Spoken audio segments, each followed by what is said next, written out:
Melt spinning পদ্ধতি পৃথিবীতে সবচেয়ে ব্যাপকভাবে ব্যবহৃত, আমাদের বাংলাদেশে আছে, এবং অন্যান্য সব স্পিনিং পদ্ধতি থেকে এটা বোঝাটা সহজ।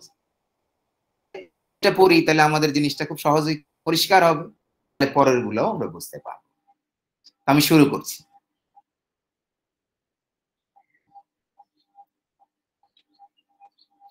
যে স্লাইডটা তোমাদের সামনে আছে একটু মনোযোগ সহকারে দেখো এবং পড়ো, না বুঝলে তো অবশ্যই প্রশ্ন করবা। এখানে ধারণা চিত্র দেওয়া আছে, ধারণা চিত্র মেল্ট স্পিনিং, মেল্ট স্পিনিং এর ধারণা চিত্র দেওয়া আছে। তাহলে দেখো এখানে যে দেখা যাচ্ছে এটা কি, এটা হলো আমার ওই যে পলিমার চিপস নিয়ে, পলিমার চিপস থেকে আমি হিট দিলে কি হবে, পলিমার চিপস গলে যাবে, লিকুইড হয়ে যাবে। তাহলে এটা হলো পলিমার লিকুইড, এই যে এটা হলো পলিমার লিকুইড। তারপর আমরা একটা স্পিনিং পাম্প ব্যবহার করব। পাম্প তো তোমরা সবাই চিনো, আমরা পাম্প করব আর কি। চাপ, এই লিকুইডটা করব আমরা চাপ, পানি তো প্রেসার দিব, দিয়ে আমরা প্রেসার দিকে দিব। স্যার আপনার কথা আটকে আটকে আসতেছে স্যার। স্পিনার না মাহিন ঠিক আছে। আমার কথা কি শুনতে পাচ্ছ?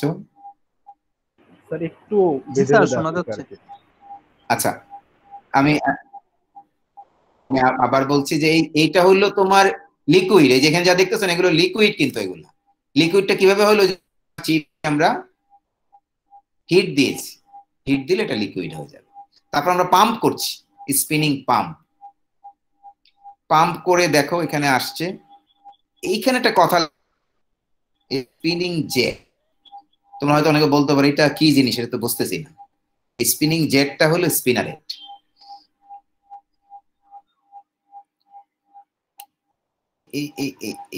দেখা যাচ্ছে না, এই বরাবর আছে আর কি, হ্যাঁ এই বরাবর স্পিনারেটটা আছে, এখানে আছে। আমরা তো এটা তাহলে অনেকগুলো স্পিনারের যেহেতু এরকম স্ট্রিম গুলো বের হয়, এই জন্য স্পিনিং জেট আমরা এই জায়গাটাকে বোঝাই। খেয়াল করো আবার, এখানে মনে হচ্ছে, ধরো আর কি আমি ইমাজিন করি আমার স্পিনার 40টা ছিদ্র ছিল, তাহলে এই 40টা ধারা এখানে আছে, পলিমারের ধারা। জি স্যার। ধারাকে যদি সলিড করি আর কি, সলিড, তাহলে ফাইবার হবে। আমি এখানে কি করব, ঠান্ডা করব। আগে তো হিট দিলাম, লিকুইড হয়েছিল, এবার ঠান্ডা করবো, কুলেন্ট। ধরে নাও আর কি, মানে আমি তোমাদেরকে ধরে নেওয়ার জন্য বলছি, যে ধরে নাও এই জায়গাটা ফ্রিজ, একটা ফ্রিজের মতো, হ্যাঁ ধরে নাও এটা ফ্রিজ। তাহলে কি হবে, কথা এতক্ষণ শুনতে পারিনি আসলে।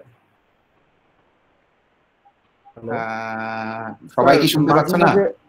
মাঝে মাঝে একটু কেটে কেটে যাচ্ছে স্যার, আটকে আসতেছিল। আমি আসলে বুঝতেছি না, আমার মনে হয় যে এটা নেটওয়ার্কের প্রবলেম আমার দিক থেকে থাকতে পারে। কথা শোনা যাচ্ছে না স্যার। আপনি মনে হয় একটু বের হয়ে আবার জয়েন করলে ভালো হতো। তোমরা কি হাসিবুল, মোটামুটি শোনা যাচ্ছে কিছুটা। আচ্ছা আমি আবার বলছি যে উপরে লিকুইড, সেই লিকুইডটা আমরা কিভাবে পেয়েছি, আমাদের পলিমারকে হিট দিয়েছি, তারপর আমরা পাম্প করে নিচের দিকে এই লিকুইডটাকে পাস করছি সবেগে, একটু সজোরে আর কি, প্রেসার দিচ্ছি। তারপরে এই স্পিনারেটটা হলো যে এইখানে, এই জায়গায়, তাহলে স্পিনারেটের ভিতর দিয়ে আমার পলিমারটা বের হবে। ছিদ্র যদি 40, তাহলে 40টা ধারা বের হবে। ওই যে শাওয়ার থেকে দেখো না ধারা বের হয়, পানির ধারা বের হয়, তাই না, এরকম বের হবে। এখন এই 40টা ধারা যখন বের হলো, আমরা যদি এই প্রত্যেকটা ধারাকে সলিড করে ফেলি, তাহলে ওটা একটা ফাইবার হয়ে যাবে।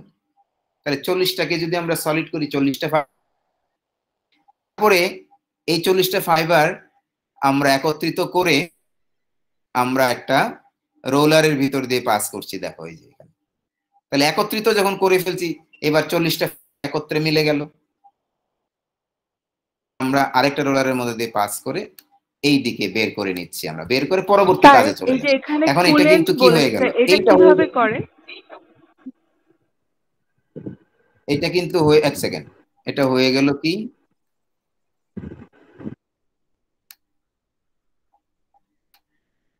ইয়ার্ন। কি হয়ে গেল? আর এই একত্রিত করার আগ পর্যন্ত এই যে 40টা আলাদা আলাদা আছে, এই যে 40টা যে আলাদা আলাদা আছে, এগুলো কি? এগুলো হলো polymer fibre. Chain. Sir fibre, sir fibre. এগুলো হলো ফাইবার, এগুলো হলো ফাইবার। স্যার এই জায়গাটা বুঝিনি স্যার, যদি তাহলে এই আরেকবার 40টা হলো ফাইবার। দাঁড়াও, হ্যাঁ আমি বলছি, ফাইবার।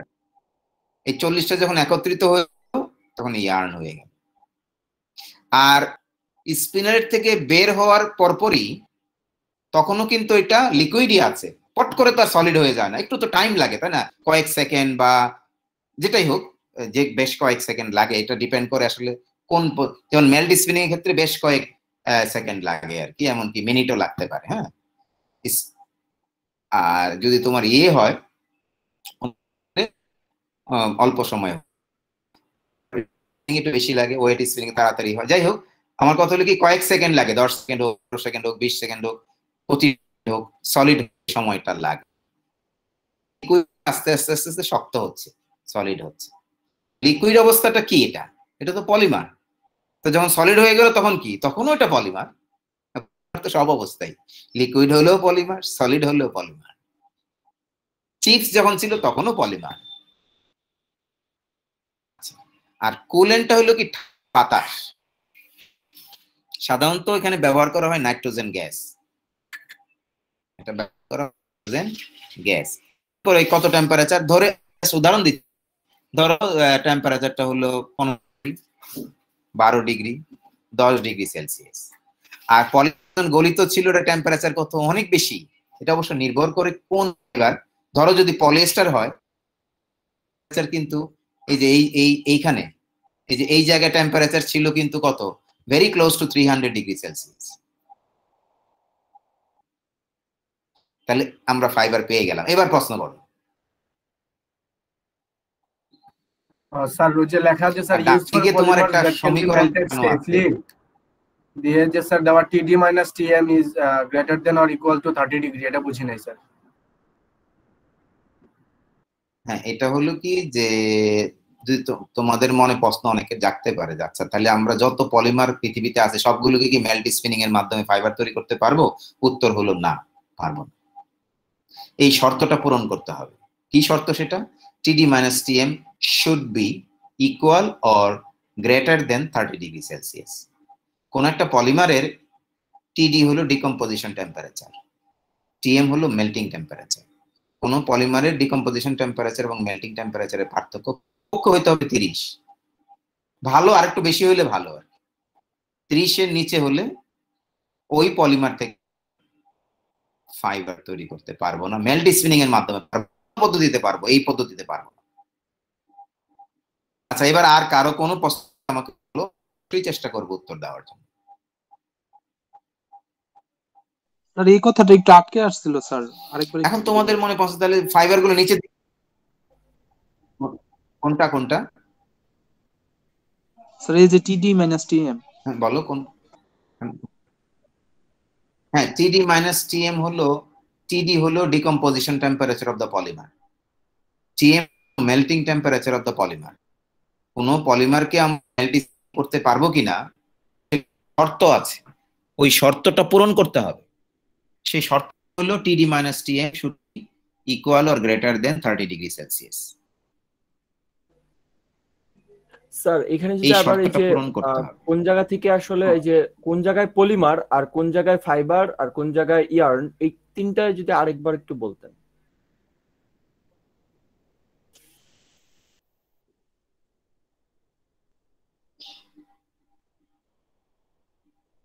আচ্ছা, পলিমার কখন, তাই না? জি স্যার। যখন আমরা ওই শুরু করেছি তখনও এই ম্যাটেরিয়ালটা পলিমার, যখন ফাইবার তখনও এটা পলিমার, আবার আমরা যখন ইয়ার্ন অবস্থায় আছি তখনও সেটা পলিমার। তারপর এটা থেকে যখন তুমি কাপড় বানাবা সেটাও পলিমার। তারপরে সেই কাপড় থেকে যদি গার্মেন্টস বানাও, তুমি শার্ট পরছো বা ট্রাউজার পরছো, ওটাও পলিমার। পলিমারটা কি বোঝায়? বস্তুটা বোঝায়, বস্তু বস্তু। তাহলে এখন প্রশ্ন করতে পারো যে তাহলে ইয়ার্ন পলিমার একসাথে হতে পারে? হ্যাঁ পারে। বস্তুটা হলো পলিমার আর ইয়ার্নটা হলো ফিজিক্যাল ফর্ম। ফিজিক্যাল ফর্ম, সুতা, আকৃতি, পলিমারের আকৃতি।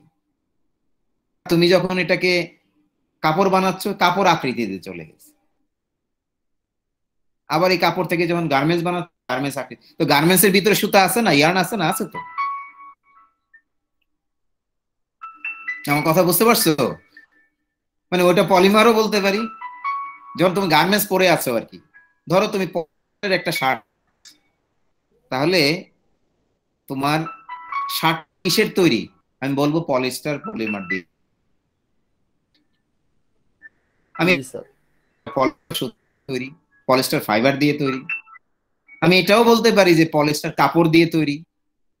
সবই ঠিক, কিন্তু কোনো ভুল নাই। এটা কোন ফর্ম গেট করছো সেটা। কিন্তু তুমি যদি প্রশ্ন করো যে স্যার ফাইবার গঠন কখন থেকে শুরু হলো, বের হইলো জি স্যার, ওইটাই কোশ্চেন ছিল স্যার। থেকে যে বের হইলো ফাইবার গঠন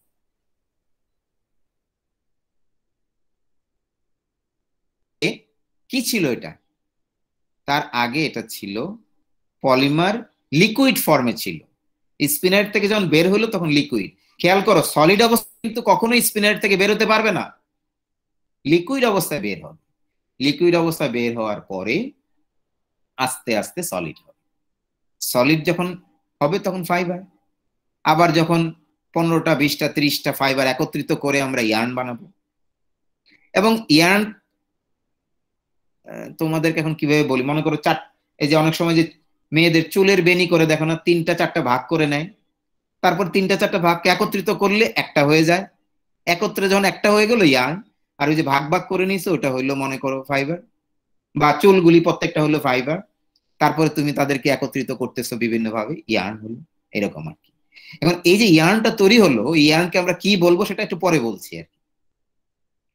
আর এই যে তীর দিয়ে দেখানো আছে, নিচের দিকে তীর দিয়ে দেখানো আছে, টান দেওয়া হচ্ছে, টানা হচ্ছে। তো একটা নাটাই তোমরা অনেক সময় দেখো না, আমরা ঘুড়ি ওড়ানোর ছোটকালের কথা মনে আছে কিনা, ঘুড়ির সুতাটাকে মজবুত করার জন্য আমরা বিভিন্ন কাচের গোড়া, তারপরে সাগু বা বিভিন্ন জিনিস দিয়েছি, তাই না? তো ওইটা দেখবো একদিক থেকে টান দিয়ে এটার ভিতর দিয়ে যাচ্ছে, কোটিং হয়ে যায়। তারপর আমরা এটা শুকাতে দিচ্ছি, তারপর আবার এর মধ্যে পেঁচায় নিচ্ছি। তো এখান থেকে টান দেওয়া হচ্ছে। টান দেওয়া হচ্ছে কেন? এই যে এতগুলা হচ্ছে, এগুলোকে এক জায়গায় জড়াইতে হবে না? সেখানে টানার জন্য তো একটা প্যাকেজ তৈরি হচ্ছে, ওই প্যাকেজ করতে গিয়ে টান পড়ছে। এটাকে বলে ওয়াইন্ডিং। অর্থাৎ এই সুতাটাকে কোনো একটা জায়গায় জড়াইতে হবে। তো না জড়ালে এগুলো তো সব নষ্ট হয়ে যাবে, তাই না? এই জড়ানো, একটা ববিনের মধ্যে জড়ানো হবে, তাহলে ওইটাকে বলে ওয়াইন্ডিং। এখন এই ওয়াইন্ডিং করে আমরা ইয়ার্নের আবার নাম দিতে পারি। যদি ওয়াইন্ডিং স্পিড হয়, যদি ওয়াইন্ডিং স্পিড হয় 800 থেকে 8 মিটার পার মিনিট, তাহলে আমরা সুতাটার নাম দিয়েছি ওয়াই, লো ওরিয়েন্টেড। আমাদের বাংলাদেশে অবশ্য এই সুতাটা আমরা তৈরি করি না, এটা আসলে খুব একটা ভালো একটা অপশন না আর কি, কিন্তু পৃথিবীর অনেক দেশে এটা তৈরি করে। 2500 থেকে 4500 মিটার পার মিনিট স্পিড হয় ওয়াইন্ডিং, সুতাটাকে আমরা নাম দিচ্ছি পিওওয়াই, পার্শিয়ালি ওরিয়েন্টেড ইয়ার্ন। কেউ এটাকে প্রি ওরিয়েন্টেড ইয়ার্ন। আমাদের বাংলাদেশে আমরা এটা তৈরি করি। এখন লক্ষ্য করো, 2500 থেকে 4500 মিটার মিনিট, তার মানে 1 মিনিটে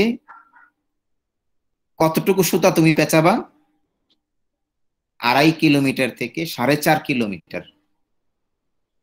সুতা তুমি পেঁচাবে। আমার কথা কি বুঝতে পেরেছো? ওয়াইন্ডিং স্পিড এটি। আচ্ছা, তাহলে আমাদের ওয়াইন্ডিং স্পিড যদি হয় 2500 থেকে 4500 মিটার পার মিনিট, তাহলে আমাদের যে ফাইবার ইয়ার্নটা হবে, ইয়ার্নের নাম হলো পার্শিয়ালি ওরিয়েন্টেড ইয়ার্ন। আর আমাদের ওয়াইন্ডিং স্পিড যদি হয় 6000 মিটার পার মিনিটের চেয়ে বেশি, তার মানে প্রতি কিলোমিটারে কতটুকু ইয়ার্ন প্যাকেজে জড়ানো হবে? 6000 মিটারের চেয়েও, মানে 6 কিলোমিটারের চেয়েও বেশি, অর্থাৎ অত্যন্ত হাই স্পিড যদি হয় তাহলে ইয়ার্নের নাম হবে হলো FOY। তাহলে আমাদের বাংলাদেশে POY আমরা তৈরি করি, FOY আমরা দুইটাই তৈরি করি। স্যার এটার কি কোনো পূর্ণরূপ আছে বলতে স্যার? পারো FOY? হ্যাঁ, কি আবার বলো, এটার কি? স্যার এই যে FOY আবার এটার কি কোনো পূর্ণরূপ আছে স্যার? হ্যাঁ, তো আমি তো বলছি ফুললি ওরিয়েন্টেড ইয়ার্ন। POY আমি তো বলে দিচ্ছি, ফুল মিনিং ফুল কি সেটা তো আমি বলে দিচ্ছি। POY টা হলো পার্শিয়ালি ওরিয়েন্টেড ইয়ার্ন, FOY হলো ফুললি ওরিয়েন্টেড ইয়ার্ন। তাহলে আমরা স্পিড যদি 6000 মিটার পার মিনিটের চেয়ে বেশি হয় তাহলে এটা হবে ফুললি ওরিয়েন্টেড ইয়ার্ন। আমরা কিন্তু এখানে বুঝতে পারলাম যে মেল্ট স্পিনিং এর মাধ্যমে যে আমরা সুতা তৈরি করব, ফাইবার তৈরি করব, তারপর সুতা তৈরি করব, সেখানে স্পিড কেমন? যথেষ্ট হাই স্পিড। এবার আরেকটা কথা বলি যেটা unique feature of melt spinning. Melt spinning এর মাধ্যমে আমরা যে ফাইবারটা তৈরি করব, আমরা যদি চাই আমরা সেই ফাইবারের ক্রস সেকশনকে আমাদের ইচ্ছা মতো তৈরি করতে পারি। ছিদ্রটা যদি গোল হয় তাহলে ফাইবারটা হবে রাউন্ড শেপ, ছিদ্রটা যদি চারকোনা হয় ফাইবারটা হবে চারকোনা, ছিদ্রটা যদি ট্রায়াঙ্গেল হয় ফাইবারটা হবে ট্রায়াঙ্গেল, ছিদ্রটা যদি হয় ট্রাইলোবাল। আমি বলতে পারবো স্যার এইসব এত নাম, হ্যাঁ এগুলো আছে, ম্যানমেড ফাইবার ইন্ডাস্ট্রিতে বিভিন্ন নাম আছে, তো এতগুলো তোমাদের না জানলেও চলবে। আমার সোজা কথা, ছিদ্রটা যে শেপ, ফাইবারের ক্রস সেকশনটা শেপ হবে এটা। এখন ছবিতে আমি যেটা দেখাচ্ছি এইটা অনেক ব্যবহার করা হয় আর কি বেশি, এই শেপটা, এটাকে বলে ট্রাইলোবাল। কি বলে এটাকে? ট্রাইলোবাল। হ্যাঁ, এই ফাইবারের ক্রস সেকশনাল শেপ এরকম আমরা আমাদের ইচ্ছা মতো চেঞ্জ করতে পারি। সুতরাং মানুষের হাতে অনেক ক্ষমতা ফাইবারের ক্যারেক্টারিস্টিক্স চেঞ্জ করার জন্য। মেল্ট স্পিনিং এর মাধ্যমে পারি, অন্য স্পিনিং এর মাধ্যমে কিন্তু আমাদের নিয়ন্ত্রণ আমরা পারি না এইভাবে করতে, যেটা আমরা মেল্ট স্পিনিং এর মাধ্যমে পারি।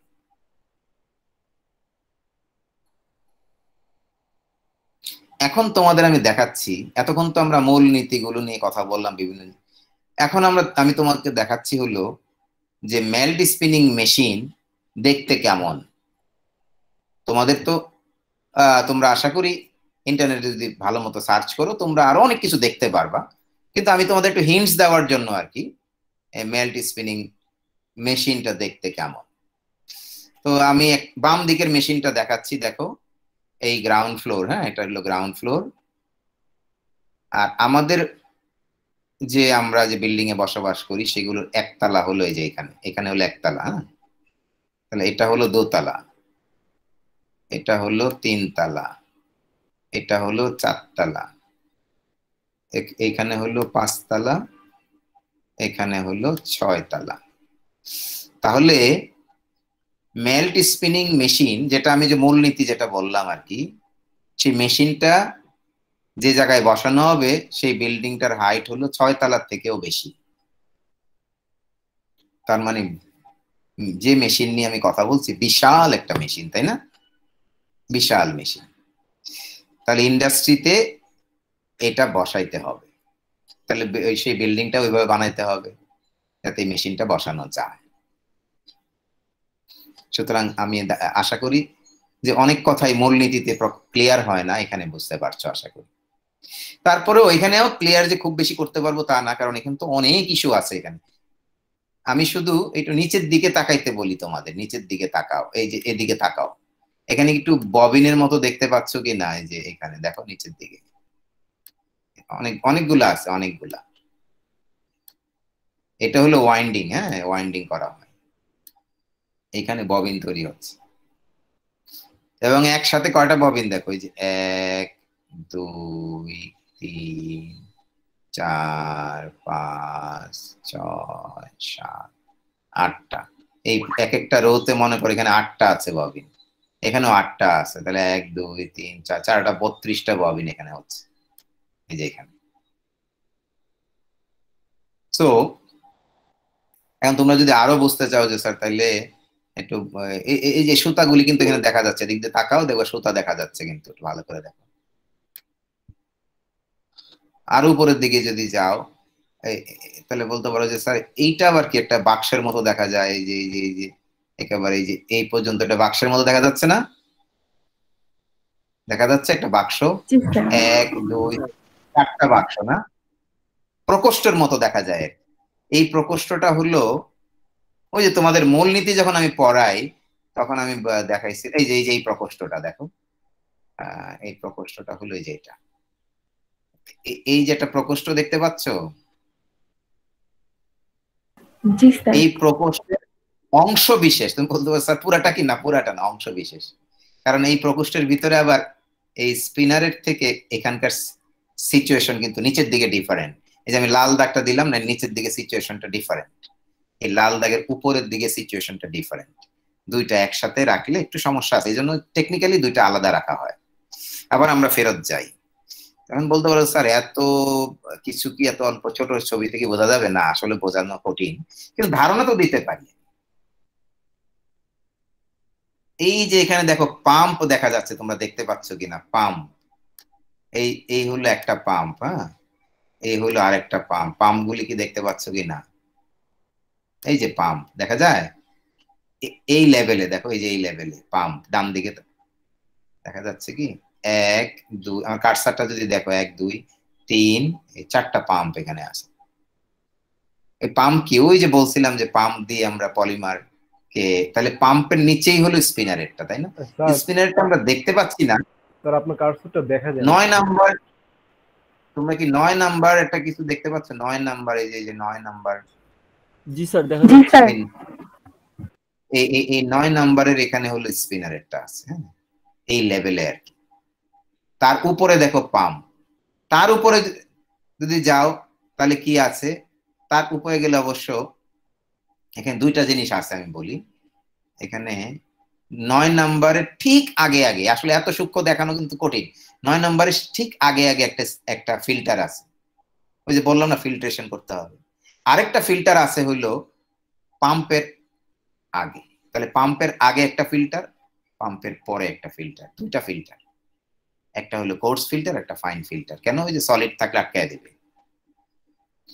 আর উপরে যদি যাও, এই যে এখানে দেখো, এই যে এখানে, সরি এখানে আর কি, হ্যাঁ, এখানে একটা মেশিনের মতো দেখা যাচ্ছে, কি যেন 5 6, একটা মেশিনের মতো দেখা যাচ্ছে না?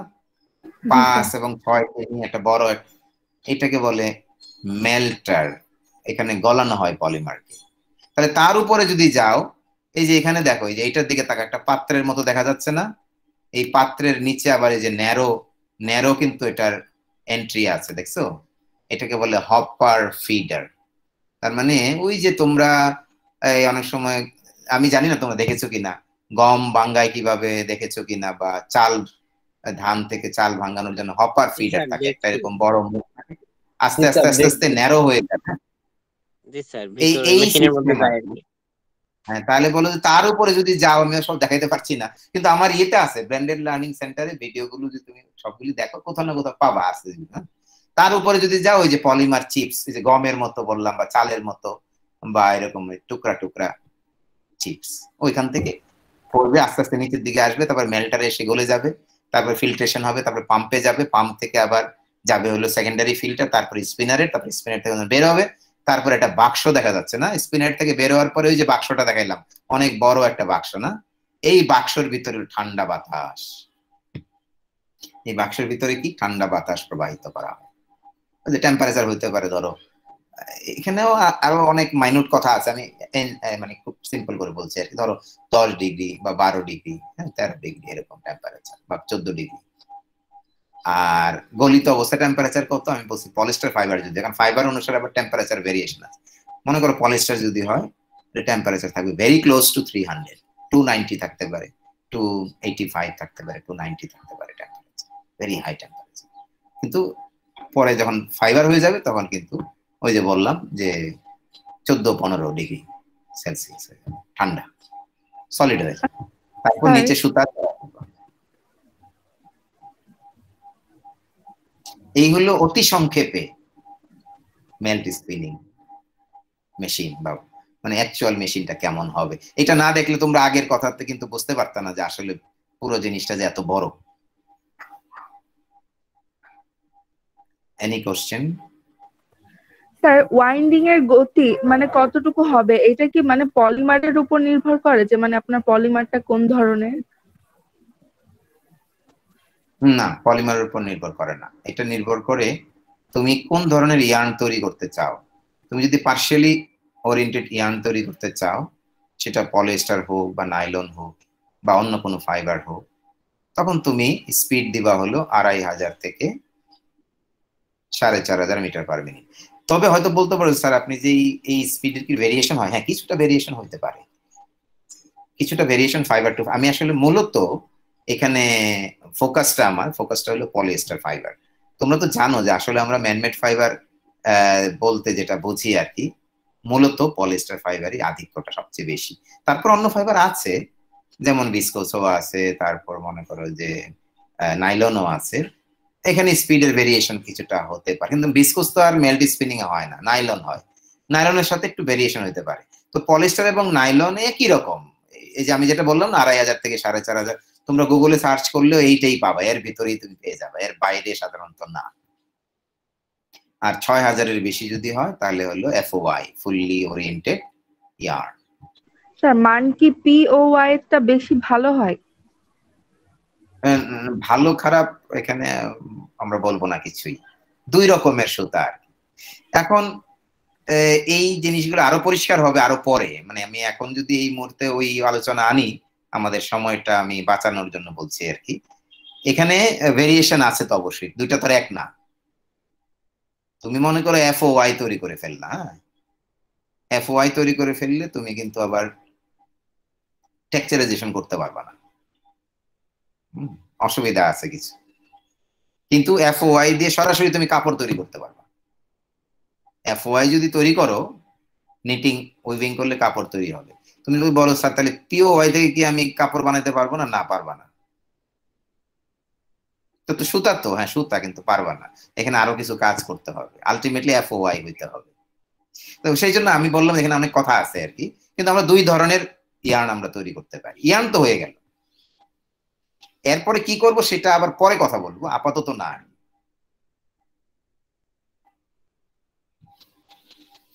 এখন আমরা এই পদ্ধতি নিয়ে কথা আগে বলি। হ্যাঁ, আমাদের তো আসলে আমরা তো অনেক কিছু শিখবো ধাপে ধাপে। মেল্ট স্পিনিং এর বৈশিষ্ট্য কি, আমি বৈশিষ্ট্যগুলো এখানে লিখে দিয়েছি, তোমরা দেখো। আমাকে যদি প্রশ্ন করো আমি শুধু উত্তর দিব, কারণ এখানে এত সিম্পল ভাবে লিখেছি, আশা করি সবাই বোঝার কথা। না বুঝলে অবশ্যই নাও বুঝতে পারো, কারণ আমি আমার মতো করে বুঝে দিয়েছি। তোমাদের কাছে ক্লিয়ার না হলে আমাকে প্রশ্ন করো, আমি ওইটা আবার।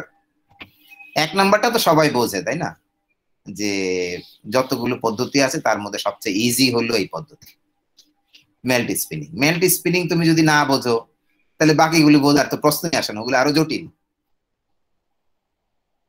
আর এটা হলো খরচ কম,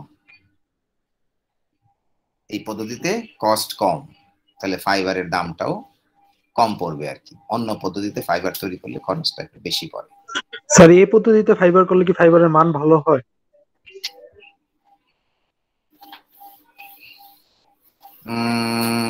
এই কথাটা উত্তর দেওয়া একটু একটু ডিফিকাল্ট, তাও দিচ্ছি আমি। সেটা হলো কি, মান ভালো হয় এই কথাটা তো আসলে তুমি একটা কথা বললা না, মান কিসের জন্য ভালো হয়।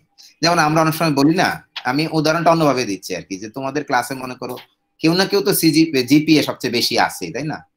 এখন তোমরা যদি আমাকে বলেছো স্যার তাহলে আমাদের ক্লাসে সবচেয়ে ভালো ছাত্র কে, আমি বললাম যে জিপিএ সবচেয়ে বেশি, যে ও ভালো ছাত্র।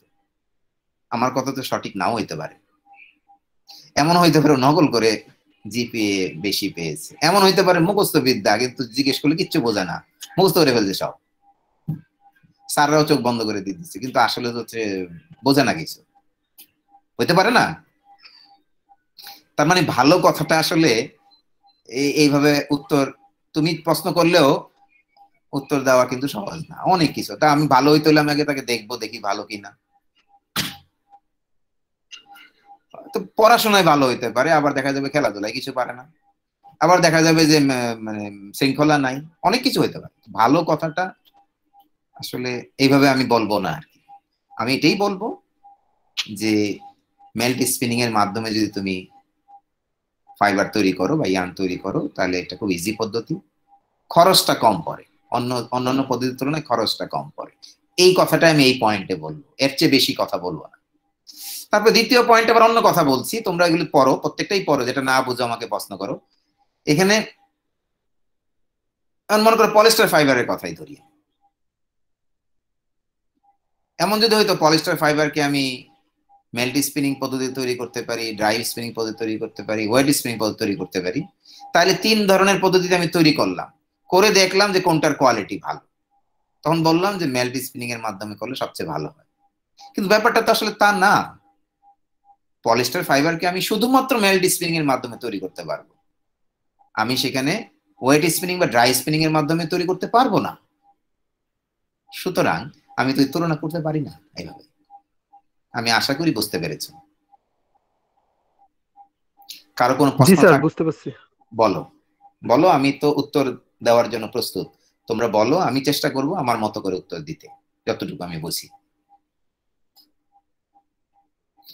তাহলে এই পদ্ধতিতে অনেক সুবিধা পাওয়া যায়, সিম্পল পদ্ধতি, এটাও তো একটা অ্যাডভান্টেজ, তাই না? আমাদের ইঞ্জিনিয়াররা বুঝে ফেলবে তাড়াতাড়ি তাড়াতাড়ি সুন্দরভাবে, হ্যাঁ, ভুল হবে না। কঠিন হলে তো ভুল হয়ে যাবে, বুঝতে পারবে না। আবার খরচও কম, তাহলে তো কোম্পানির লাভ হবে, ফ্যাক্টরি, হ্যাঁ, লাভ হলে বোনাস পাবা তোমরা সবাই। আবার filaments with all possible cross section, এই যে আমরা আমাদের ইচ্ছা মতো ফিলামেন্টের ক্রস সেকশনকে আমরা চেঞ্জ করতে পারি, স্পিনেটের শেপটা চেঞ্জ করে দিই, এটা আমাদের একটা অ্যাডভান্টেজ, অন্য পদ্ধতিতে এটা পারবা না তুমি। তারপর দেখো নো টক্সিক হ্যাজার্ড, এখানে বিষাক্ত বিপদের আশঙ্কা নাই, কারণ এখানে তুমি কোনো কেমিক্যাল ব্যবহার করছো না, হার্মফুল কেমিক্যালস, যেটা নাকি তোমাকে সরাসরি সেখানে আগুন ধরে যেতে পারে, বা বিষাক্ত কেমিক্যাল তুমি ব্যবহার করছো না। স্যার লাস্টের পয়েন্টটা বুঝি নাই sir, not suitable for thermally unstable. হ্যাঁ, আচ্ছা ঠিক আছে, এটা বলবো। আরো কেউ কি কিছু প্রশ্ন করবা কিনা বলো, একবারে শেষ করো, আমি তাহলে মানে এমন কিছু আছে এখানে যেটা ক্লিয়ার না, আমি তাহলে ওটা টাচ করবো শুধু। আচ্ছা, না থাকলে আমি লাস্টেরটাই বলি, not suitable for thermally unstable polymer. কিন্তু পলিমার তো অনেক রকমের আছে, যেমন মনে করো আমি পলিস্টারের কথা বললাম, এটা তো যে পলিমার থেকে তৈরি, পলিমারের নাম হলো পিইটি, পলিইথিলিন টেরেথালেট। নাইলন ফাইবার যে পলিমার থেকে তৈরি, সেই পলিমারের নাম কি? এটা অবশ্য দুইটা, মানে অনেক পলিমার আছে, আমি একটা, যেমন মনে করো আমি বলতে পারি পলিহেক্সামিথিলিন এডিপামাইড, এটা পপুলার বেশি আর কি, এটার নাম বললাম। তারপরে মনে করো ভিসকোস ফাইবার যে তৈরি করা হয়, ওটাও তো ফাইবার, কি ফাইবার? সেলুলোজ পলিমার থেকে তৈরি করা হয়। তাই তো সেলুলোজ পলিমার থেকে তৈরি করা হলে কি আমরা এখানে পারবো? না, পারবো না, ওটা থার্মোপ্লাস্টিক পলিমার না, এখানে থার্মোপ্লাস্টিক পলিমার লাগবে। থার্মোপ্লাস্টিক যদি না হয় তাহলে হিট দিলে গলবে না, সেলুলোজকে হিট দিলে তো গলবে না, তাহলে ওটাতে আমি এটা পারবো না, কারণ ওখানে হিটের কোনো প্রভাব নাই, পলিমারের লিকুইড করতে পারবো না হিট দিয়ে। এটা হলো ওই পলিমার দিয়ে আমি এখানে পারবো না, থার্মাল মানে হিট দিয়ে আমি লিকুইড করতে পারবো না, আচ্ছা এটা পারবো না। আরেকটা হলো কি, কিছু কিছু পলিমার আছে যে পলিমার হিট সেন্সিটিভ পলিমার, তাহলে সেগুলো কোনগুলো? সেগুলো হলো ওই যে টিডি minus TM is equal or greater than 30 degree, ওইটা কিন্তু equal or greater than 30 degree হয় না। কত হয় ওটা? 20 ডিগ্রি হয়, 15 ডিগ্রি হয়, 10 ডিগ্রি হয়। তার মানে ডিকম্পোজিশন টেম্পারেচার এবং মেল্টিং টেম্পারেচার কাছাকাছি। তুমি যখন পলিমারটাকে গলাতে যাবা, sensitive polymer, heat sensitive polymer, unstable, কি হবে? এটা ডিকম্পোজ করে যাবে, বুঝছো তো? ডিকম্পোজ মানে কি? পলিমারটা নষ্ট হয়ে যাবে। তুমি তো তাপ দিয়েছো গলানোর জন্য, তুমি তাপ দিয়েছো কি গলানোর জন্য? মেল্টিং পয়েন্ট, মেল্টিং পয়েন্ট যদি হয় ধরো 100 ডিগ্রি, তো 100 ডিগ্রিতে তাপ দিলে তো গলে যাবে না, না এত সহজ না। পলিমার তোমরা পড়ে আসছো না, পলিমারের সবগুলো মলিকুলের সাইজ একরকম না, তাহলে 100 ডিগ্রি যদি হয় অ্যাভারেজ, আমাকে তাপ দিতে হবে কিন্তু 120 বা 125, তাহলে ওই পলিমারের যদি ডিকম্পোজিশন টেম্পারেচার হয় 110, তাহলে আমি 120 তাপ দিলে তো পলিমারটা ক্ষতি হয়ে যাবে, ডিকম্পোজ হয়ে যাবে, নষ্ট হয়ে যাবে। তাহলে ওই পলিমারকে আমি মেল্ট স্পিনিং এর জন্য সুইটেবল না, ওই পলিমার মেল্ট স্পিনিং এর জন্য সুইটেবল না, সেটা আমি বলছি। ওই যে শর্তটা দিয়েছে ওই শর্ত সে পালন করে না, টিডি মাইনাস টিএম 30 ডিগ্রি হয় না, এটাই বলছি। আশা করি বুঝতে পেরেছি।